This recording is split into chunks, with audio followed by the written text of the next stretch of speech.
ঘরে যে খাবার ছিল সব নষ্ট হয়ে গেছে। এখন রান্না করাও সম্ভব না। সারাদিন অফিসে কাজ করে শরীর ক্লান্ত হয়ে আছে। খিদাও লাগছে প্রচুর। কোনো উপায় না পেয়ে গেলাম বাইরে হোটেলে খাবার কেনার জন্য। হোটেল থেকে খাবার কিনে বাসায় ঢুকবো, তখন হঠাৎ করে থেকে যেন ফুপিয়ে ফুপিয়ে কান্নার আওয়াজ কানে আসলো। এমন সময় বাসার রাস্তার সাইডে চোখটা গেল। লক্ষ্য করলাম কেউ ওখানে হাঁটু ভাঁজ করে কুটিচুটি মেরে বসে আছে। এত রাতে এখানে কে বসে থাকতে পারে? প্রথমে তো ভয় পেয়ে গেলাম। এত রাতে এখানে বসে আছে, তাও আবার রাস্তার পাশে। ভূত পেতনি না তো? আবার ভাবলাম কেউ কোনো বিপদেও তো পড়তে পারে। এত কিছু না ভেবে আস্তে আস্তে করে হেঁটে এগিয়ে গেলাম দেখার জন্য কে বসে আছে। ভয় হচ্ছে খুব। হ্যাঁ, এখান থেকে কান্নার আওয়াজ আসছে। সামনে গিয়ে দেখি একটি মেয়ে। আমাকে দেখে মেয়েটি কান্না বন্ধ করলো, একটু দূরে গিয়ে বল, এই যে কে আপনি? এত রাতে এখানে বসে কি করছে? মাথা নিচু করে চুপ করে আছে। ওই, আপনাকে কিছু বলছি। বাসায় না গিয়ে এত রাতে এখানে একা একা বসে কি কর? কার বাসায় যাব? মেয়েটি কথা শুনে অবাক হয়ে গেলাম। বলে কি, কার বাসায়? কেন, আপনার বাড়িঘর নেই? আগে ছিল, এখন আর নেই। আগে ছিল, এখন নেই মানে কি? আপনি কোথায় থাকেন? আপনার বাবা মা কোথায়? মেয়েটির কান্না যেন আরো বেড়ে গেল। এভাবে কান্না করছেন কেন? ভয় পাবেন না, আমি আপনার কোনো ক্ষতি করব না। কি হয়েছে আমাকে বলেন। মেয়েটি কিছুক্ষণ চুপ থেকে বলতে শুরু করলো। আমার বাবা মা দুজনেই একসাথে রোড অ্যাক্সিডেন্ট করে। মার সাথে সাথেই মারা যায়। আর বাবা তখন বেঁচে গেলেও মাথায় প্রচণ্ড আঘাত লাগার কারণে চিকিৎসার জন্য অনেক টাকার প্রয়োজন হয়। আমাদের জায়গা বলতে শুধু বাড়িটাই ছিল। তাই বাবা চিকিৎসার জন্য বাড়িটা বিক্রি করে দিই।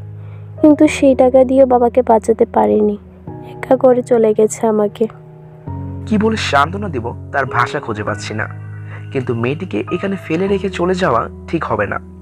কিছু সময় চুপ থেকে বললাম, আপনি চাইলে আমার সাথে আসতে পারেন। মেয়েটি জিজ্ঞাসা দৃষ্টিতে তাকালো। এত রাতে এই রাস্তায় বসে থাকলে কেউ আপনার ক্ষতি করে দিতে পারে। আপনার সাথে কোথায় যাব? আমার বাসায়। না, আমি আপনার বাসায় যাব কেন? তাহলে কোথায় যাবেন? রাতটা আপাতত এখানেই পার করব। ভোর হলে অন্য কোথাও চলে যাব। রাতে যদি কিছু ভকারি ছেলে এসে কোনো ক্ষতি করে ফেলে, তখন কি করবেন?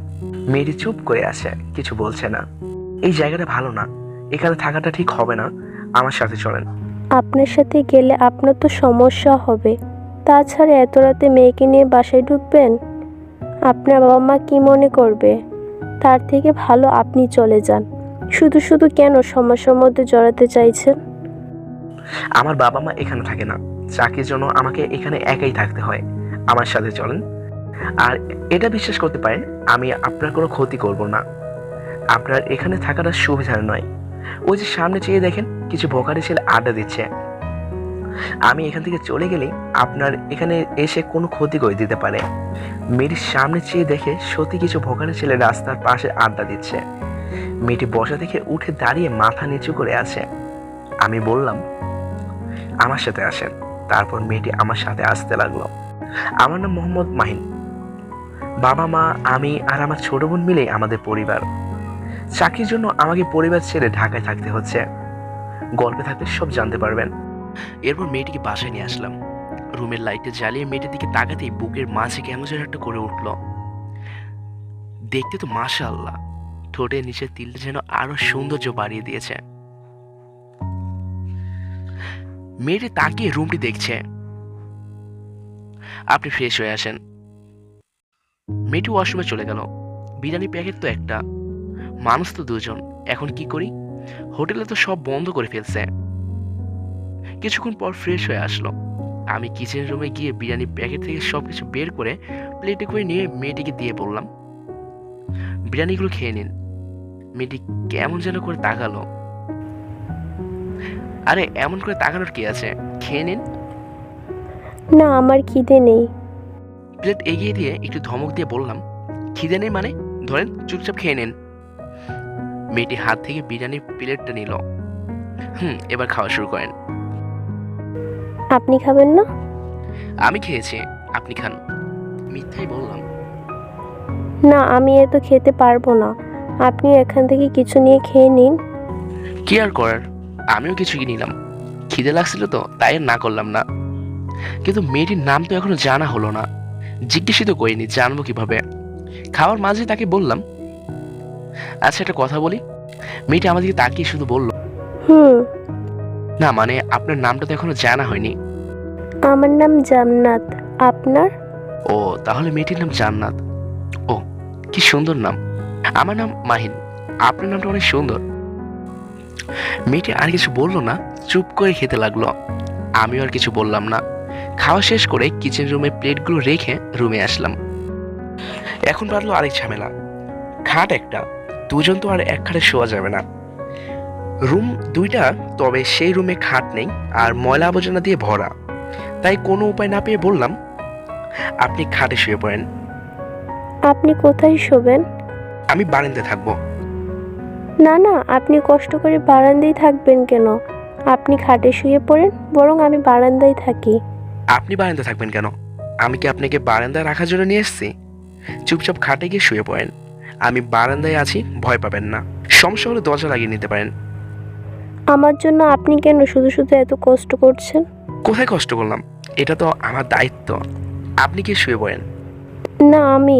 আর কিছু বলতে না দিয়ে আমি বললাম, আর একটাও কথা না, চুপচাপ গিয়ে খাটে শুয়ে পড়েন।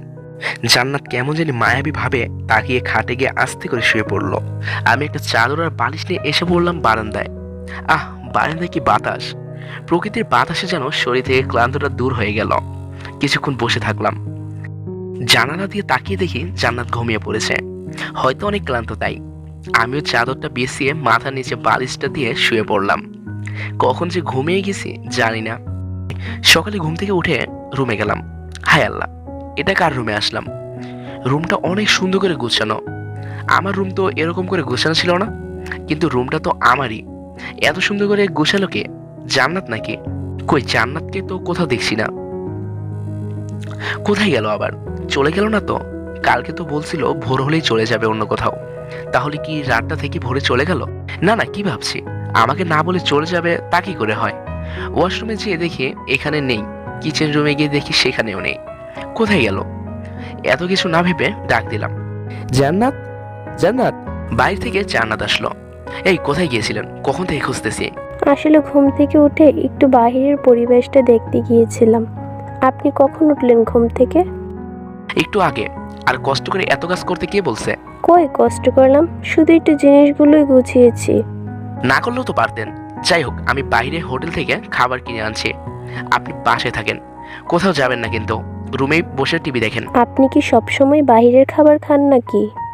না, সব সময় না, কিন্তু আজকে তো রান্না করা হয়নি, তাই হোটেলে থেকে কিছু নিয়ে আসি। হোটেলে যাওয়ার প্রয়োজন নেই। তাহলে কি না খেয়ে থাকবো নাকি? কেন, বাসায় সবকিছু থাকতেও বাইরের খাবার কেন খান? কিচেন রুমটা কোন দিকে চলে? আপনি রান্না করবেন?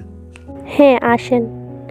না না, আপনার কষ্ট করে রান্না করতে হবে না। আপনি বসেন, আমি যাবো আর আসবো। তাহলে শুধু আপনার জন্যই নিয়ে আসেন, আমি খাবো না। কেন? প্রথম তো আপনার কষ্ট হবে, দ্বিতীয়ত আমার জন্য আপনার টাকা খরচ হবে। একবারও কি বলছি আমার কষ্ট হবে? তাহলে আমিও কি বলেছি রান্না করতে আমার কষ্ট হবে? উফ, আপনার সাথে কথা বলে পারবো না, চলেন। জান্নাত সুন্দর করে একটা হাসি দিল।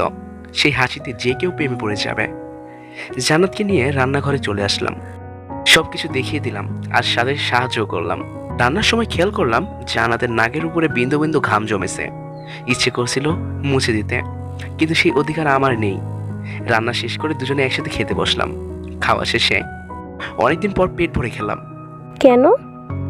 যখন বাইরে থাকি মার হাতে রান্না পেট ভরে খাই, আর আজকে আপনার হাতে রান্না পেট ভরে খেলাম। আমি একা থাকলে তখন নিজে নিজেই রান্না করে খেতে হয়। কি রান্না করি নিজেও জানি না, শুধু খিদের কারণেই খেতে হয়। তাই নাকি? তাহলে একটা বিয়ে করে বউ নিয়ে থাকলেই তো হয়, আর কষ্ট করে নিজের রান্না করে খেতে হয় না? ভালো মেয়ে তো পাই না, তবে এখন মনে হয় পেয়েছি। ও, তাহলে তাকে বিয়ে করে নেন। হ্যাঁ তাই ভাবছি, তবে এখন না, সময় হলে করব। আজকে অফিস বন্ধ, জান্নাতের সাথে সময় কাটাতে পারবো। ভাবছি কোথাও বেড়াতে যাই জান্নাতকে নিয়ে। এখানে কেমন লাগছে আপনার? হ্যাঁ ভালোই। কেন? না এমনি। আচ্ছা চলেন, এক জায়গায় যাবো। থাক, আপনার আর কষ্ট করতে হবে না, অনেক কষ্ট দিয়ে ফেলেছি। এখন আমি একাই চলে যেতে পারবো। জান্নাতের কথা শুনে রাগ উঠে গেল। ওই, আপনাকে কি চলে যাওয়ার জন্য বলছি? আপনি কোথায় যাবেন? হ্যাঁ, আপনি এখানেই থাকবেন, এখানে থেকে কোথাও যাওয়া যাবে না। আর আপনাকে নিয়ে এখন ভাবছিলাম একটু ঘুরতে যাব, আর আপনি কি থেকে কি ভাবলেন, ধুর মুডটাই নষ্ট করে দিলেন। বলে রুম থেকে বাইরে এসে দাঁড়ালাম। কিছু সময় পর জান্নাত আসলো। চলেন ঘুরতে যাব। আমি কিছু বলছি না, আমি চুপচাপ দাঁড়িয়ে আছি। কি হলো, যাবেন না? ওকে, তাহলে যেতে হবে না, আরও টাকা খরচ হবে। আপনি না সবসময় বেশি কথা বলেন, চলেন। এরপর জান্নাতকে নিয়ে ঘুরতে আসলাম, অনেক জায়গায় ঘুরলাম। চলেন ফুচকা খাবো। জান্নাত শুধু মাথা নাড়ালো। আমি জানি জান্নাত কিছু খেতে চাইলেও কখনো বলবে না, আর মেয়েদের ফুচকা খেতে পছন্দ, জান্নাতেরও হতে পারে, তাই আমি বললাম। দুজনে ফুচকা খেয়ে আসলাম একটি পার্কে। সবাই দেখি যে যার মতো জোড়ায় জোড়ায় বসে আছে। জান্নাতকে নিয়ে এক জায়গায় বসলাম। আপনি একটু বসেন, আমি একটু আসছি। আচ্ছা, তাড়াতাড়ি আসবেন। আমি আসলাম বাদামের জন্য। দুজনে একসাথে বসে বসে বাদাম খাবো আর গল্প করব। আমি বাদাম নিয়ে আসলাম, কিন্তু এসে দেখি জান্নাত নেই। তাহলে আবার গেল কোথায়? সামনে তাকিয়ে দেখি জান্নাত একটা